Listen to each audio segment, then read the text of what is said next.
आज की क्लास में हम लोग मोशन चैप्टर पढ़ते हुए ग्राफिकल रिप्रेजेंटेशन ऑफ मोशन इस टॉपिक को पढ़ते हैं।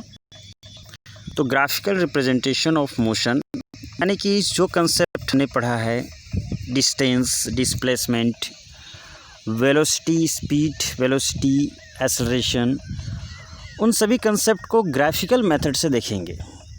यानी जब कोई बॉडी मूव करती है तो बॉडी कैसे मूव कर रही है, ग्राफिकली उसको रिप्रेजेंट करने की कोशिश हम लोग करेंगे। इसमें बहुत तरह के ग्राफ पढ़ेंगे, जिसमें दो ग्राफ इम्पोर्टेंट हैं। पहला है डिस्टेंस टाइम ग्राफ या आप कहें डिस्प्लेसमेंट टाइम ग्राफ, और दूसरा ग्राफ है स्पीड टाइम ग्राफ या कहें वेलोसिटी टाइम ग्राफ। और इन दोनों तरह के ग्राफ्स को, मोशन के ग्राफ्स को हम लोग डिटेल में पढ़ेंगे। तो देखते हैं, एनसीईआरटी के लाइंस को हम लोग देखते हैं। Graphs provides a convenient method to present basic information about variety of events. Graph के हेल्प से हम लोग क्या करते हैं, ग्राफ किस लिए यूज़ करते हैं। मैथ्स में आपने पढ़ा होगा वर्टिकल बार ग्राफ। तो वर्टिकल बार ग्राफ से आप यहाँ दिया हुआ है कि रन रेट को आप शो कर सकते हैं किसी टीम का। तो इस तरह से आप ग्राफ देखते हैं कि इस तरह का ग्राफ या फिर इस तरह का ग्राफ। तो यहाँ पर एक वेरिएबल होता है, कोई भी मान लेते हैं बी, यहाँ पर एक वेरिएबल होता है ए।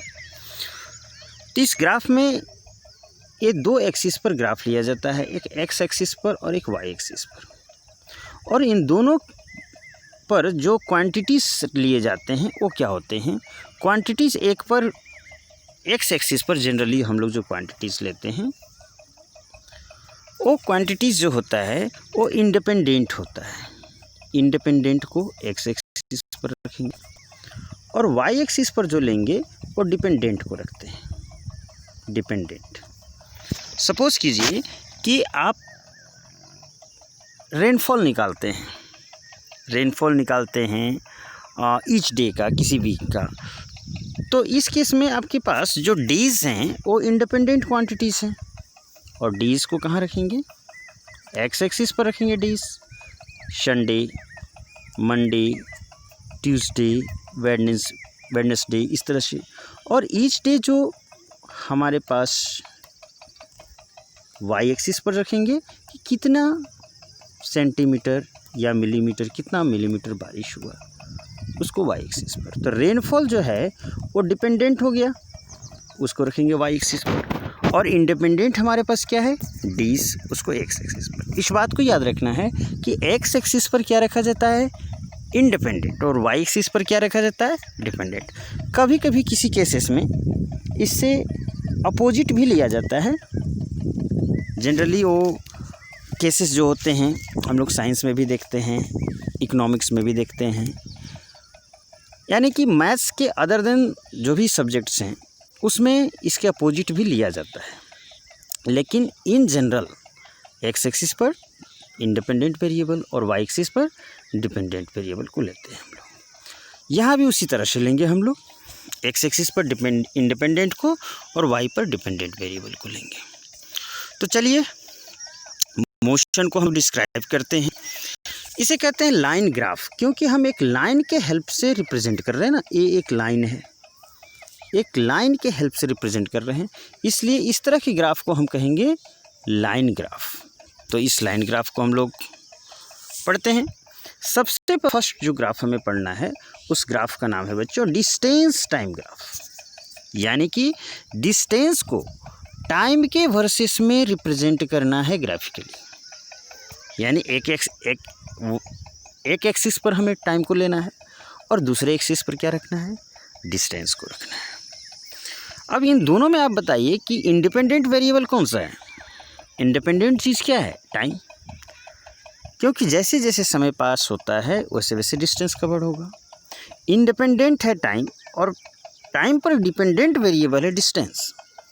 तो टाइम को रखेंगे, इंडिपेंडेंट वेरिएबल को रखेंगे एक्स एक्सिस पर, और डिपेंडेंट वेरिएबल डिस्टेंस को रखेंगे वाई। आप यहाँ देख सकते हैं इस ग्राफ में टाइम को एक्स एक्सिस पर रखा गया है और डिस्टेंस को वाई एक्सिस पर रखा गया है।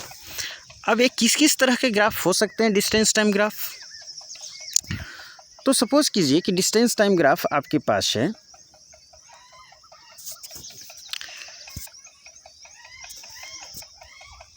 सबसे जो कॉमन यहाँ पर जो आपको दिखाई दे रहा है, तो डिस्टेंस टाइम ग्राफ, यदि यहाँ टाइम है और यहाँ पर डिस्टेंस है जिसे हम एस से रिप्रेजेंट करते हैं वाई एक्सिस पर।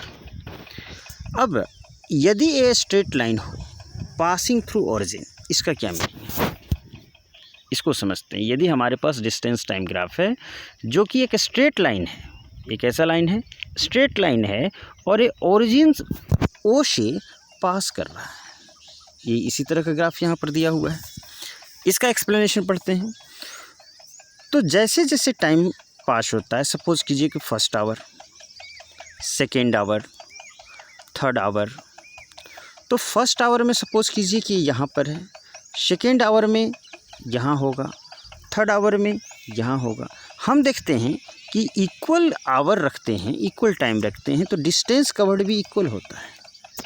तो जब स्ट्रेट लाइन ग्राफ हमें मिलेगा उस केस में क्या होगा कि equal distance is covered in equal interval of time. तो बच्चों इस तरह के मोशन को हमने पढ़ा था। जब equal distance, when equal distance is covered in equal interval of time, then this type of motion is called what? This type of motion is called uniform motion. आपको पता है कि इस तरह के मोशन को हम क्या कहते हैं? इस तरह के मोशन को कहते हैं यूनिफॉर्म मोशन। तो स्ट्रेट लाइन ग्राफ हमें क्या बताता है? Straight line distance time graph या डिस्प्लेसमेंट टाइम ग्राफ हमें क्या बताता है? ये हमें यूनिफॉर्म मोशन को बताता है। यहाँ तक कंसेप्ट क्लियर? तो इस चीज़ को आप नोट डाउन करेंगे। इसके बाद अब ये स्ट्रेट लाइन ग्राफ तो है, यूनिफॉर्म मोशन को बता रहा, लेकिन ये पासिंग थ्रू ओरिजिन है, ओ से पास कर रहा। इसका मतलब क्या है? ओरिजिन ओ पर आप देखेंगे कि डिस्टेंस आपका जीरो है और उस समय टाइम भी जीरो है। तो जब टाइम जीरो है उस समय डिस्टेंस जीरो है, यानी कि ये आप ऐसे समझे कि मोशन इस समय टाइम जीरो है और डिस्टेंस भी क्या है? जीरो। कहाँ से डिस्टेंस जीरो है? यदि हम ओरिजिन के रिस्पेक्ट में अपने डिस्टेंस को डिस्क्राइब कर रहे हैं तो ओरिजिन से उसका डिस्टेंस क्या है? जीरो है। हो सकता है कि ऐसा ग्राफ हो कि ओरिजिन यहाँ हो और हम ए से चलना शुरू करें, यानी इनिशियल पॉइंट हमारा ए है मोशन का, और इस केस में ये 2 किलोमीटर का डिस्टेंस ऑलरेडी है, हमारे पास का डिस्टेंस ऑलरेडी हो सकता है। तो इस केस में जब ए से चलना शुरू कर रहा, बी तक जा रहा, सी तक जा रहा, डी तक जा रहा हो, कहीं भी जा रहा हो, वो ओरिजिन से 2 किलोमीटर के डिस्टेंस पर है और यहाँ ओरिजिन से ही स्टार्ट कर रहा है, यानी कि डिस्टेंस कवर्ड ऑलरेडी यहाँ पर 2 किलोमीटर है। उसके बाद हमने मोशन को डिस्क्राइब करना शुरू किया है, यहाँ डिस्टेंस कवर्ड हमारा जीरो है, ठीक है। तो इन बातों का डिफरेंस है। तो when distance time graph passes through origin, चाहे वो स्ट्रेट लाइन हो या ना हो उससे मतलब नहीं है, कर्व्ड भी हो, लेकिन यदि ओरिजिन से पास कर रहा तो दिस मीन्स, इसका मतलब है बच्चों, यदि ओरिजिन से पास कर रहा है इसका मतलब है कि object starts moving from origin, यानी दिस मीन्स कि distance covered is zero at time zero. ठीक है, इस बात को आप ध्यान में रखेंगे। इसके बाद हम आगे बढ़ते हैं। अब इस तरह का ग्राफ और किस किस तरह हो सकता है हमारे पास डिस्टेंस टाइम ग्राफ? सपोज कीजिए हमारे पास हो सकता है इस तरह के ग्राफ हो सकते हैं। ये ग्राफ क्या है? कर्व्ड है, कर्व है। तो कर्व्ड डिस्टेंस टाइम ग्राफ भी हमारे पास हो सकते हैं। तो यदि डिस्टेंस टाइम ग्राफ हमारे पास कर्व्ड हैं तो उस केस में हमारा मोशन किस तरह का हो रहा है? यदि कर्व्ड डिस्टेंस टाइम ग्राफ है तो उस केस में हम देखेंगे, नोटिस करेंगे कि सपोज कीजिए ए ओरिजिन से पास कर रहा है, इस बात को नोटिस करेंगे। ए फर्स्ट आवर है, ए सेकेंड आवर है, ये थर्ड आवर है, ये फोर्थ आवर है। तो फर्स्ट आवर में हमारे पास ऑब्जेक्ट कहाँ है, नोटिस कीजिए। सेकेंड आवर में ऑब्जेक्ट कहाँ है, नोटिस कीजिए। थर्ड आवर में कहाँ है, नोटिस कीजिए। फोर्थ आवर में कहाँ है, नोटिस कीजिए। हम क्या देख रहे हैं कि टाइम इंटरवल इक्वल रख रहे हैं, लेकिन उस इक्वल टाइम इंटरवल में डिस्टेंस कवर्ड जो है वो इक्वल नहीं है। तो कर्व्ड डिस्टेंस टाइम ग्राफ हमें कब मिलता है, when unequal distance is covered in equal interval of time. We get curved distance time graph ST graph when unequal distance is covered in equal interval of time. That means this type of motion is non-uniform motion.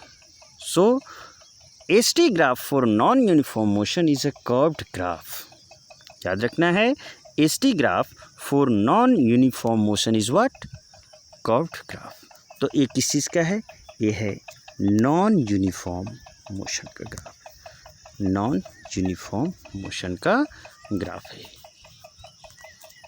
अब यदि ये origin से पास कर रहा है तो उसका meaning वही है कि स्टार्टिंग फ्रॉम ये ऑरिजिन है, यानी कि डिस्टेंस कवर्ड 0 है स्टार्टिंग में। चलिए सपोज कीजिए कि एक ग्राफ ऐसे होता, यहाँ से स्टार्ट होता, तो यहाँ से स्टार्ट होने का मतलब है कि ऑलरेडी 2 किलोमीटर का डिस्टेंस उसने कवर किया हुआ है, ओरिजिन से स्टार्ट नहीं हो रहा। क्लियर है कंसेप्ट। अब ये जो कर्व्ड ग्राफ होते हैं, ये कर्व्ड ग्राफ कितने तरह के हो सकते हैं। कर्व्ड ग्राफ हो सकते हैं, सपोज करेंगे एक ऐसा, एक हो सकता है ऐसा, और हम लोग ले सकते हैं कर्व्ड ग्राफ में ऐसे, या ले सकते हैं ऐसे। तो बहुत तरह के कर्व्ड ग्राफ हमें मिल सकते हैं, और ये अलग अलग तरह के ST कर्व्ड ग्राफ जो हैं, कर्व्ड ST ग्राफ, ये हमें अलग अलग तरह की जानकारी, इन्फॉर्मेशन देते हैं, मोशन को अलग अलग तरह से के मोशन को डिस्क्राइब करते हैं। एक एक करके हम इन चीज़ों को पढ़ेंगे, जानेंगे। जब हम इस बात को रिप्रेजेंट करेंगे, इस बात को जानेंगे कि ST ग्राफ का स्लोप हमें क्या देता है, उस समय इन कर्व्ड ग्राफ को एक्सप्लेनेशन पढ़ेंगे कि ये क्या बताते हैं। अभी सिर्फ टाइप्स को समझ लिए कि इन तरह के कर्व्ड ग्राफ्स हो सकते हैं। चलिए अब हम आते हैं, इसी ग्राफ पर आते हैं। अब एक ग्राफ हमारा क्या है, ऑरिजिन से स्टार्ट कर रहा स्ट्रेट लाइन है, और ये ऊपर की तरफ जा रहा, moving upwards. This graph is moving upwards. तो when the graph is moving upwards, what information does it give? When graph moves upward, what information do we get about the motion? इससे ये पता चलता है कि ऑब्जेक्ट जो है वो ओरिजिन से दूर जा रहा है। स्टार्टिंग 0 टाइम में 0 पर है, 1 आवर में सपोज कीजिए कि 2 किलोमीटर पर है, सेकेंड आवर में ये जो है वो 4 किलोमीटर पर है, थर्ड आवर में 6 किलोमीटर पर है। यानी कि ऑब्जेक्ट जो है वो ओरिजिन से दूर जा रहा है। 2 किलोमीटर, 4 किलोमीटर, 6 किलोमीटर, ओरिजिन से वो दूर जा रहा है। तो when object is moving away from the origin, then graph ST graph is upward sloping. इसको बोलेंगे अपवर्ड स्लोपिंग। ये किस तरह का ग्राफ है? इस तरह के ग्राफ को हम कहते हैं अपवर्ड स्लोपिंग। यदि इस तरह का ग्राफ है तो ये सारे ग्राफ क्या हैं? Upward sloping. कर्व्ड ग्राफ भी हो सकते हैं, कर्व्ड ग्राफ भी अपवर्ड स्लोपिंग हो सकते हैं, डाउनवर्ड स्लोपिंग हो सकते हैं। ये देखिए अपवर्ड स्लोपिंग है, अपवर्ड स्लोपिंग है, ठीक है। ये सारे अपवर्ड स्लोपिंग जो हैं वो क्या बताते हैं? Moving away from the origin. यदि ST ग्राफ अपवर्ड स्लोपिंग है तो इसका मतलब है कि object is moving away from the origin. Object is moving away from the origin. इस बात को आप अपनी कॉपी में नोट डाउन करेंगे कि when ST graph is upward sloping, it means object is moving away from the origin. Origin से दूर जा रहा. इसके अपोजिट यदि हमारे पास ST ग्राफ डाउनवर्ड स्लोपिंग है तो इसका क्या मतलब है? यदि डाउनवर्ड स्लोपिंग है, सपोज कीजिए ये ऐसे है डाउनवर्ड स्लोपिंग, तो इसका क्या मतलब है? या ऐसे हो सकता है, कर्व्ड ग्राफ में हम ले सकते हैं तो ऐसे ले सकते हैं, ऐसे ले सकते हैं. डाउनवर्ड स्लोपिंग है तो इसका मतलब है कि object is moving towards the origin. आप स्टार्टिंग में फर्स्ट आवर ऑब्जेक्ट कहाँ पर है देख सकते हैं. सेकेंड आवर ऑब्जेक्ट और ऑरिजिन के नज़दीक आ गया. ये सपोज कीजिए कि 6 किलोमीटर डिस्टेंस पर है, 4 किलोमीटर पर आ गया. उसके बाद थर्ड आवर में 2 किलोमीटर पर. तो धीरे धीरे ये जो है वो ऑरिजिन की तरफ मूव कर रहा. इस केस में भी देख सकते हैं object is moving towards the origin. Clear है? तो when ST graph is downward sloping then it means object is moving towards the origin. Downward sloping ST graph, it means object is moving towards the origin, towards the origin, origin की तरफ आ रहा है. Clear है? इस बात को आप note down कर लेंगे अच्छी तरह से दिमाग में भी और कॉपी में भी. अब हम लोग पढ़ना शुरू करते हैं. इसमें एक वैरायटी देखते हैं. सपोज कीजिए कि ये डाउनवर्ड स्लोपिंग है और ये ग्राफ टच नहीं कर रहा है टाइम एक्सिस को, लेकिन ये ग्राफ जो है टच कर रहा है टाइम एक्सिस को. तो यानी कि ये सपोज कीजिए कि टाइम 5th आवर है और ये 0 आवर है. यानी कि स्टार्टिंग मोशन के स्टार्टिंग में ऑब्जेक्ट कहाँ था? वो सपोज कीजिए कि 8 किलोमीटर पर था और 5th आवर के बाद ऑब्जेक्ट कहाँ पहुँच जाता है? ऑरिजिन पर पहुँच जाता है. तो यदि वो टच कर रहा downward sloping graph ST graph touch कर रहा टाइम एक्सिस को एट लास्ट एंड में, इसका मतलब है कि उस टाइम में ऑब्जेक्ट जो है वो अपने डेस्टिनेशन ऑरिजिन पर पहुँच चुका है. तो ऑरिजिन की तरफ आ रहा है और ऑरिजिन पर पहुँच चुका है 5th आवर में. लेकिन यहाँ इस केस में टाइम एक्सिस को टच नहीं कर रहा है, यानी कि मोशन वो ऑरिजिन की तरफ जा तो रहा है लेकिन ऑरिजिन पर वो पहुँचा नहीं है. अभी वो ऑरिजिन के पास पहुँचा नहीं है, ये ओ के पास पहुँचा नहीं है. इन सभी बातों को आप दिमाग में नोट डाउन करेंगे. अब हम लोग पढ़ते हैं कि यदि हमारे पास ST ग्राफ इस तरह का हो. चलिए पढ़ेंगे. अभी सबसे पहले तो इस बात को समझना है कि ST ग्राफ का स्लोप हमें क्या देता है. ये ST ग्राफ है, इसका स्लोप हमें क्या देगा? इसके स्लोप को जानने की हम कोशिश करेंगे कि इसका स्लोप जो है वो हमें क्या देगा. ST ग्राफ का स्लोप. तो स्लोप कैसे निकालते हैं बच्चों? स्लोप निकालने का क्या तरीका है?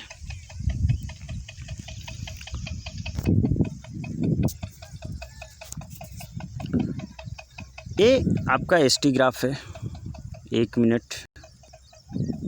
ये ST ग्राफ है और इस ST ग्राफ का स्लोप निकालने का मतलब है ये ऑरिजिन से पास कर रहा है. यहाँ पर ये एंगल एक्स एक्सिस से यानी कि टाइम एक्सिस से कितने एंगल से ये इंक्लाइंड है, सबसे पहले तो उसको जानेंगे. तो ये थीटा रेडियन या थीटा डिग्री जो भी कहें उतने एंगल से ये इंक्लाइंड है टाइम एक्सिस से यानी कि एक्स एक्सिस से. तो ये इसका स्लोप कहलाता है कि ये इंक्लिनेशन कहलाता है कि इतने एंगल से वो इंक्लाइंड है टाइम एक्सिस से. अब इसका स्लोप निकालने के लिए स्लोप को हम रिप्रेजेंट करते हैं m से. स्लोप को किससे रिप्रेजेंट किया जाता है? m से रिप्रेजेंट किया जाता है स्लोप. और स्लोप m इक्वल होता है टेन थीटा. याद रखना है बच्चों कि स्लोप की वैल्यू क्या होती है? टेन थीटा होती है. थीटा ये इंक्लिनेशन होगा, एंगल जो वो टाइम एक्सिस से यानी कि एक्स एक्सिस से बना रहा है. अब स्लोप निकालने के लिए टेन थीटा यानी कि इसका इंक्लिनेशन कितने डिग्री से है उसको निकालने के लिए हम लोग टेन थीटा को यूज़ करते हैं। अब टेन थीटा क्लास 10th में आप पढ़ेंगे। यह इसका मैं बेसिक दे देता हूँ कि यदि आपके पास एक राइट ट्रायंगल है, सपोज कीजिए कि आपके पास एक राइट ट्रायंगल है, तो इस राइट ट्रायंगल में ABC, और यदि आपके पास यहाँ एंगल बन रहा थीटा, इसको ऐसा लेते हैं, it would be more suitable. Right triangle है, यदि यहाँ पर बन रहा थीटा, तो इस एंगल के सामने वाला जो परपेंडिकुलर होता है उसे कहते हैं P परपेंडिकुलर, और उसके साथ वाले को बोलते हैं बेस B, और इसे कहते हैं H। ये राइट ट्रायंगल में होता है। तो जो एंगल है, एंगल के सामने वाले को बोलते हैं P, उसके साथ वाले को बोलते हैं B, और इसे बोलते हैं H। परपेंडिकुलर, बेस और हाइपोटेनियस। अब टेन थीटा का फॉर्मूला होता है ट्रिगोनोमेट्री में, टेन थीटा इक्वल P/B, यानी कि इसका लेंथ डिवाइडेड बाई इसका लेंथ, परपेंडिकुलर का लेंथ डिवाइडेड बाई बेस का लेंथ, तो हमें टेन थीटा का मेजरमेंट मिल जाएगा। ये ट्रिगोनोमेट्रिक रेशियो है टेन थीटा का, यानी टेंजेंट रेशियो जो मिलता है वो P/B होता है, परपेंडिकुलर डिवाइड बाई बेस होता है। तो उसी तरह से हम यहाँ पर स्लोप जब डालेंगे तो हम देखेंगे ये थीटा है, हमें टेन थीटा निकालना है। तो सपोज कीजिए कि हमें स्लोप यहाँ O से ये पॉइंट A है, इसके बीच निकालना है, तो A परपेंडिकुलर ड्रॉ कर देंगे टाइम एक्सिस पर, और इस टेन थीटा की वैल्यू निकालेंगे। तो slope M equal tan theta जब आप निकालेंगे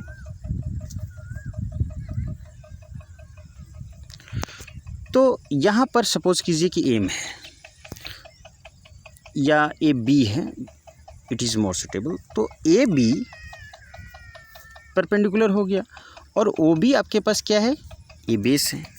तो परपेंडिकुलर बाय बेस यानी कि AB बाय OB आप करते हैं। अब आप ध्यान दीजिए कि परपेंडिकुलर AB जो है वो क्या है, परपेंडिकुलर AB बताता है ये आपका फाइनल टाइम है। तो फाइनल टाइम में, फाइनल टाइम यहाँ पर है, सपोज कीजिए ये T है, ठीक है, T2 है, और यहाँ पर स्टार्टिंग टाइम T1 है 0, ये T1 पर डिस्टेंस है 0, और T2 टाइम पर डिस्टेंस आपका यहाँ पर ये क्या बता रहा, ये डिस्टेंस S2 बता रहा, ठीक है। तो AB आपका क्या बताता है, AB बताता है distance covered during time interval. तो डिस्टेंस कवर्ड कितना है, 0 से लेकर S2 तक। इसको 0 को S1 यदि आप सपोज कीजिए, S1 है 0 यानी कि ओरिजिन से स्टार्ट कर रहा, और S2, तो S2 माइनस S1 हमारा AB दे रहा, और OB हमारा क्या दे रहा, T2 माइनस T1। यानी कि हम ऐसा लिख सकते हैं कि slope M equal tan theta equal AB by OB। एक छोटा सा ग्राफ यहाँ बना देते हैं, कोई कन्फ्यूज़न ना हो। ये स्ट्रेट लाइन है, यहाँ A है, B है, थीटा है, S2, T2, T1, S1। तो AB आपका S2 माइनस S1 देगा, और ये क्या देगा, T2 माइनस T1। तो S2 माइनस S1 क्या है, S2 माइनस S1 है चेंज इन डिस्टेंस या चेंज इन डिस्प्लेसमेंट, और T2 माइनस T1 क्या है, चेंज इन टाइम। तो distance by time, distance by time, slope हमें क्या दे रहा है, स्लोप हमें दे रहा है डिस्टेंस बाय टाइम। और बच्चों डिस्टेंस बाय टाइम क्या होता है, ये तो आपको अच्छी तरह से पता होगा कि डिस्टेंस बाय टाइम होता क्या है। तो डिस्टेंस बाय टाइम होता है स्पीड। डिस्टेंस बाय टाइम क्या होता है, speed. Distance covered per unit time is called what, distance covered per unit time is called speed. तो यहाँ से हमें पता चलता है कि यदि डिस्टेंस टाइम ग्राफ हमारे पास है और डिस्टेंस टाइम ग्राफ का स्लोप निकालें तो उससे हमें स्पीड मिलता है। और यदि ये डिस्प्लेसमेंट टाइम ग्राफ रहता तो S2 माइनस S1 हमारा डिस्प्लेसमेंट चेंज इन डिस्प्लेसमेंट देता, और T2 माइनस T1 तो चेंज इन टाइम है। तो वो होता change in displacement per unit time. That means कि वो हमें क्या देता, वो हमें देता वेलोसिटी। तो डिस्टेंस टाइम ग्राफ का स्लोप स्पीड देगा और डिस्प्लेसमेंट टाइम ग्राफ का स्लोप वेलोसिटी देगा। इस बात को आपको याद रखना है। यहाँ से हमने क्या निकाला कि स्लोप ऑफ एसटी ग्राफ से क्या मिलता है, स्पीड और वेलोसिटी।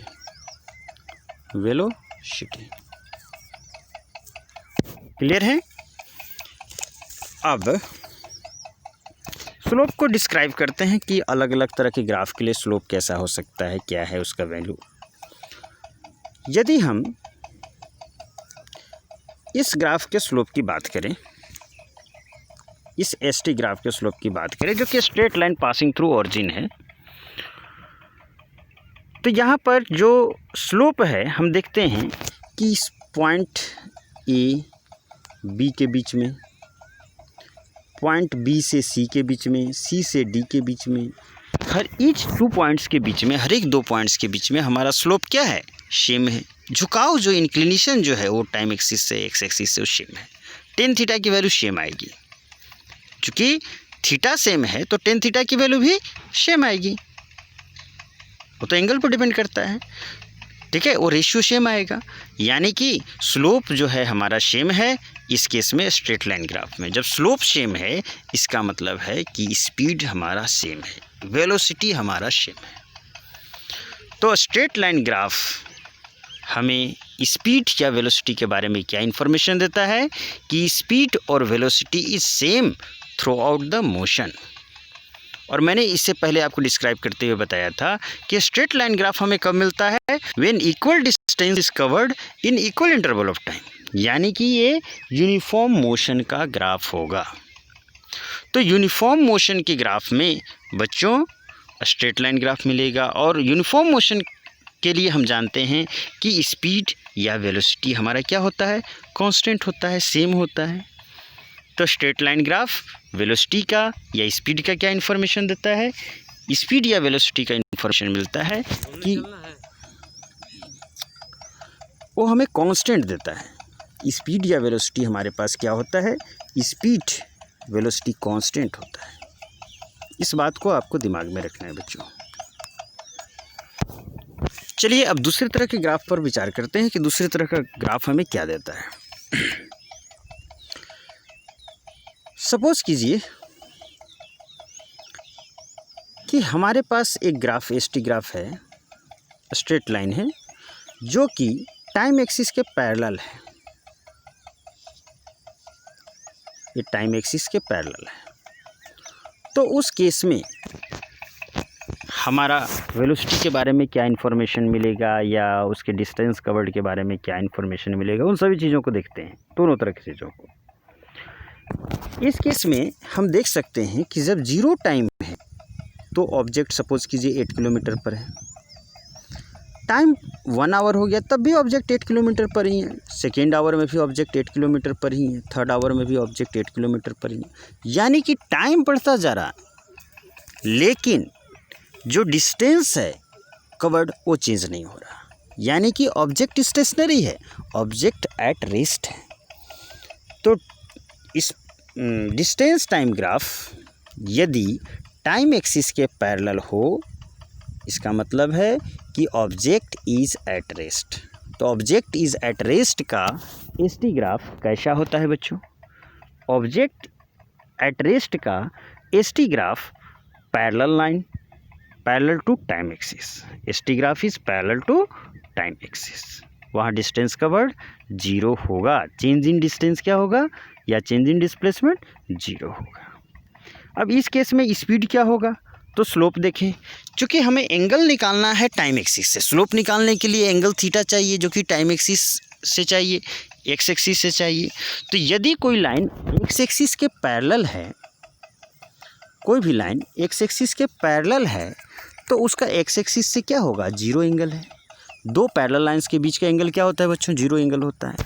यानी कि एक्स एक्सिस से टाइम एक्सिस से इसका एंगल 0 है, यानी कि टेन थीटा क्या निकलेगा, टेन थीटा जो निकलेगा बच्चों, एम जो टेन थीटा निकलेगा वो टेन 0 डिग्री निकलेगा, और टेन 0 डिग्री की वैल्यू होती है 0, यानी कि यहाँ स्लोप जो हमारा है वो 0 है। और स्लोप हमें क्या बताता है एसटी ग्राफ का स्लोप, स्पीड या वेलोसिटी, यानी कि इस केस में स्पीड या वेलोसिटी 0 है। नेचुरल है, जब ऑब्जेक्ट मूव ही नहीं कर रहा है तो उसका स्पीड या वेलोसिटी तो 0 ही होगा ना। जब ऑब्जेक्ट मूव कर ही नहीं रहा है तो उसका स्पीड या वेलोसिटी 0 ही होगा, श्योर, इसमें किसी तरह का कोई डाउट नहीं होना चाहिए। चलिए हम लोग आगे बढ़ते हैं।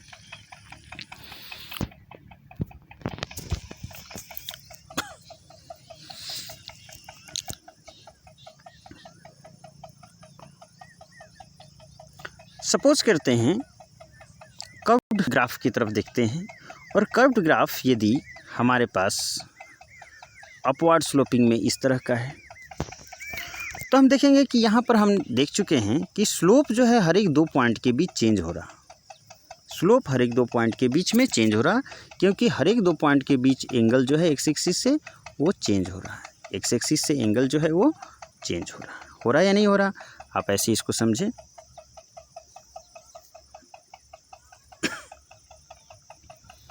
यहाँ ऐसे है, यहाँ पर इस तरह से है, यहाँ इस तरह से है, हर एक पॉइंट के बीच जो ये एक्स एक्सिस से एंगल है वो चेंज हो रहा है, एक्स एक्सिस से एंगल जो है वो चेंज हो रहा है, ये थीटा चेंज हो रहा है। तो चूंकि एंगल चेंज हो रहा है एक्स एक्सिस से टाइम एक्सिस से, तो हम कहेंगे कि हर एक 2 पॉइंट के बीच का स्लोप भी अलग होगा, यानी कि स्लोप हमें क्या देता है, एसटी ग्राफ का वेलोसिटी देता है।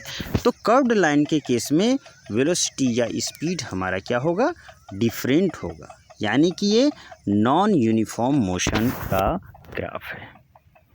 नॉन यूनिफॉर्म मोशन में स्पीड या वेलोसिटी क्या होता है बच्चों, वो डिफरेंट होता है। तो नॉन यूनिफॉर्म मोशन का ग्राफ होता है एसटी ग्राफ, वहाँ स्पीड या वेलोसिटी क्या होगी, चेंजिंग होगी, वेरिएबल होगी, नॉन यूनिफॉर्म होगी, ठीक है। अब इसमें भी अलग अलग तरह के देख लेते हैं ग्राफ्स को, कि एसटी ग्राफ यदि हमारे पास अपवर्ड स्लोपिंग है और इस तरह का है,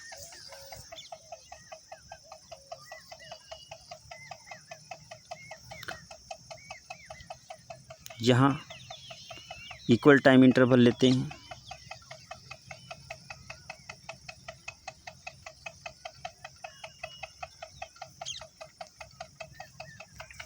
हम क्या देखते हैं कि जैसे जैसे ऑब्जेक्ट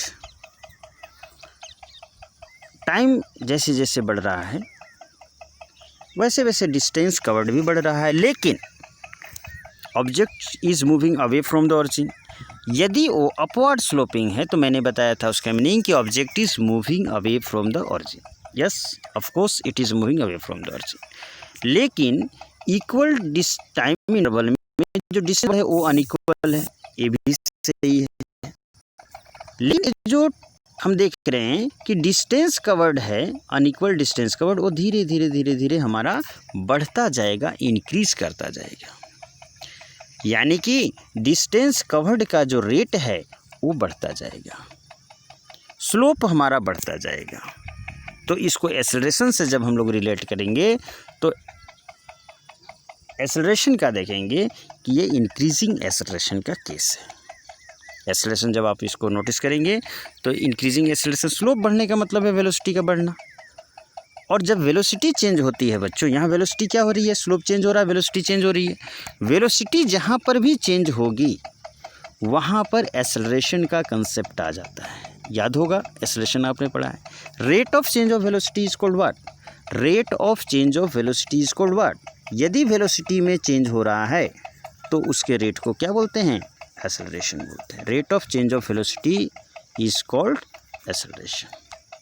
तो यहाँ पर एक्सेलरेशन का केस है, तो ये एक्सेलरेशन क्या है, चूँकि स्लोप इंक्रीजिंग है, अपवर्ड स्लोपिंग ऐसे इंक्रीजिंग है, तो स्लोप इंक्रीजिंग है यानी कि वेलोसिटी चेंज जो है वो तेज़ी से हो रहा है। जितना स्लोप इंक्रीजिंग रहेगा, तेज़ी से हो रहा है, एक्सेलरेशन उतना ही ज़्यादा होगा। क्लियर है। तो यहाँ पर एक्सेलरेशन का कंसेप्ट आ जाएगा, इसको भी आपको दिमाग में रखना है।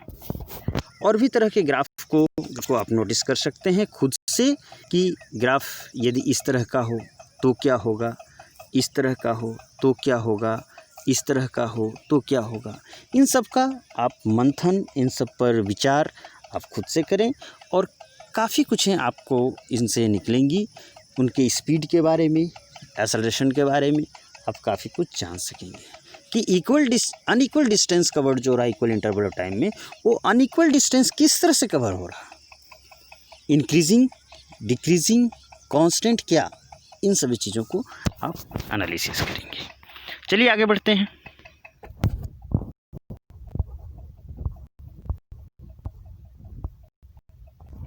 इस ग्राफ को आप देखेंगे, इस ग्राफ को, और इस ग्राफ को आप स्टडी करेंगे। जो बातें मैंने बताई हैं वो आप देखेंगे। एक बात आप नोटिस करेंगे कि सपोज़ कीजिए कि ए दो एसटी ग्राफ है। अब इन दोनों केस में वेलोसिटी किस में ज़्यादा है? एक ऑब्जेक्ट ए है, एक ऑब्जेक्ट बी है। दोनों केस में किस में स्पीड ज़्यादा है या वेलोसिटी ज़्यादा है? तो जिसका स्लोप ज़्यादा होगा उसका टेन थीटा की वैल्यू भी ज़्यादा होगी और उसका वेलोसिटी या स्पीड ज़्यादा होगा। तो हम देख सकते हैं कि ए के केस में एंगल बड़ा बन रहा है और बी के केस में छोटा एंगल बन रहा है।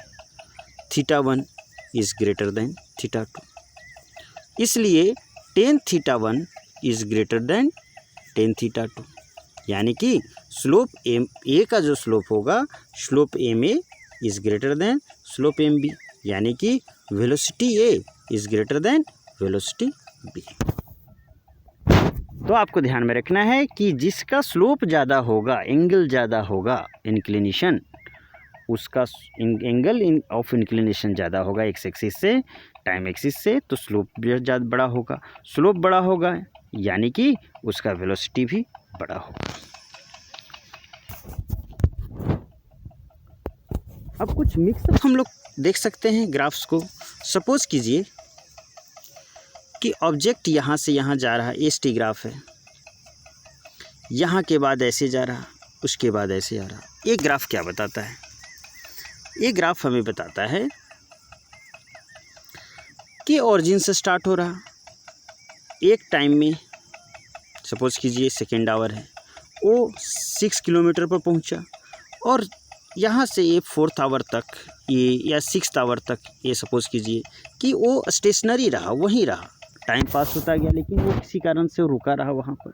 और उसके बाद फिर वो अपने घर की तरफ जहाँ से चलना शुरू किया था उसकी तरफ आना शुरू किया और सपोज़ कीजिए कि 8 आवर होते होते वो अपने घर के पास वापस वो पहुँच चुके हैं। क्लियर है? अब इस केस में स्लोप हमारा इंक्रीजिंग स्लोप है, तो वेलोसिटी जो होगा पॉजिटिव होगा, और इस केस में स्लोप है तो डिक्रीजिंग स्लोप केस में हमारा इस केस में जो होगा यहाँ से लेकर यहाँ तक के बीच में वेलोसिटी जो होगा वो नेगेटिव होगा। तो यदि moving away from the origin, हमने पढ़ा था कि वेलोसिटी क्या होता है, यदि if the object is moving away from the origin that means displacement is positive, that means velocity is positive. तो इस केस में वेलोसिटी पॉजिटिव होगा और इस केस में object is moving towards the origin, यानी कि when object is moving towards the origin, तो उस केस में हमारा डिस्प्लेसमेंट नेगेटिव होता था। आपको याद करना पड़ेगा जो मैंने पढ़ाया था, इसलिए वेलोसिटी भी इस केस में नेगेटिव होगा। इस केस में वेलोसिटी नेगेटिव है, स्लोप नेगेटिव है। क्लियर है? आप स्लोप निकालेंगे, है ना? चलिए, अच्छी बात है, आगे बढ़ते हैं।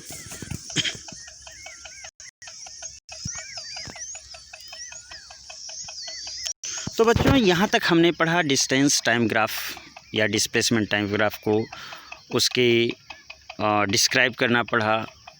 यदि वो ओरिजिन से स्टार्ट हो रहा, स्ट्रेट लाइन ग्राफ है, कर्व्ड ग्राफ है, अपवर्ड स्लोपिंग, डाउनवर्ड स्लोपिंग, उसका स्लोप हमें क्या देता है, इन सारी बातों की जानकारी हमने ली। ऐसे एनसीईआरटी के लाइंस को भी हम लोग पढ़ेंगे, उसको भी देखेंगे, ईच एंड एवरी लाइन को भी देखेंगे नेक्स्ट वीडियो में। और नेक्स्ट वीडियो में जहाँ तक पढ़ा उसके कंसेप्ट को एनसीईआरटी के लाइन से ईच एंड एवरी लाइन को देखने की कोशिश करेंगे। और नेक्स्ट वीडियो में इससे आगे के टॉपिक को डील करेंगे। एसटी ग्राफ का एरिया अंडर एसटी ग्राफ हमें क्या देता है, इस चीज़ को देखेंगे। ये कंसेप्ट है कि एरिया अंडर एसटी ग्राफ हमें क्या देता है, इस चीज़ को area under velocity time graph हमें क्या देता है उसको हम लोग देखेंगे। एसटी ग्राफ नहीं, area under velocity time graph. जब वेलोसिटी टाइम ग्राफ पढ़े तो वहाँ पर हम लोग देखेंगे। यानी कि अभी तक जो हमने पढ़ा एसटी ग्राफ को कंप्लीट पढ़ना है। अब एसटी ग्राफ जो डिस्टेंस टाइम ग्राफ है या डिस्प्लेसमेंट टाइम ग्राफ है कंप्लीटली पढ़ लिया है, वहाँ हमें सिर्फ उसके स्लोप तक पढ़ना था। एरिया अंडर वीटी ग्राफ होता है, उसको हम लोग अगले कंसेप्ट में पढ़ेंगे। वेलोसिटी टाइम ग्राफ के स्लोप को पढ़ेंगे, उसके डिस्क्रिप्शन को पढ़ेंगे नेक्स्ट वीडियो में। चलिए, तो वीडियोस को देखते रहिए और मैं ज़्यादा से ज़्यादा कोशिश करूँगा कि वीडियोस को अपलोड करता रहूँ। अभी थोड़े प्रॉब्लम्स चल रहे हैं, इशू चल रहे हैं, बट नो मैटर, मैं वीडियोस को अपलोड करता रहूँगा सबके बेनिफिट में। और आप लोग पढ़ाई को सीरियसली लें, एंजॉय करें और एंजॉय करते हुए पढ़ाई को करते रहें। चलिए ठीक है, लाइक, सब्सक्राइब और शेयर ज़रूर करें।